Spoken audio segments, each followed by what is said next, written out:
আওয়ামী লীগকে নিষিদ্ধ করা জীবননগর ছাত্র জনতার আনন্দ মিছিল। আন্তর্জাতিক অপরাধ ট্রাইব্যুনালে বিচার কাজ শেষ না হওয়া পর্যন্ত আওয়ামী লীগের কার্যক্রম নিষিদ্ধ করার সিদ্ধান্ত নিয়েছে সরকার। চুয়াডাঙ্গা জীবননগরের ছাত্র জনতা সরকারের এই সিদ্ধান্তকে স্বাগত জানিয়ে আনন্দ মিছিল করেছে।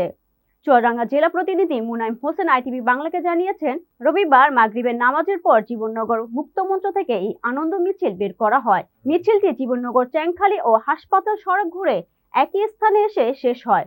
পরে সেখানে সমাপ্তি সমাবেশের আয়োজন করা হয়। সমাবেশে বক্তব্য দেন জীবননগর উপজেলার বৈষম্য বিরোধী ছাত্র আন্দোলনের আহ্বায়ক হোসেন পারভেজ, সদস্য সচিব হৃদয় প্রমুখ।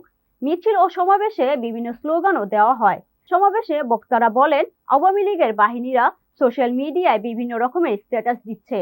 তাদেরকে স্মরণ করিয়ে দিতে চাই, এখন কিন্তু স্ক্রিনশটের যুগ। প্রত্যেকটা পোস্ট স্ক্রিনশট দিয়ে রাখছি। আমরা কিন্তু বাংলার জমিন থেকে তোমাদের নিশ্চিহ্ন করে ছাড়বো। পৃথিবীর ইতিহাসে কখনোই স্বৈর শাসকের পতন হওয়ার পর তারা আর ফিরে আসেনি। আওয়ামী লীগও ফিরে আসবে না।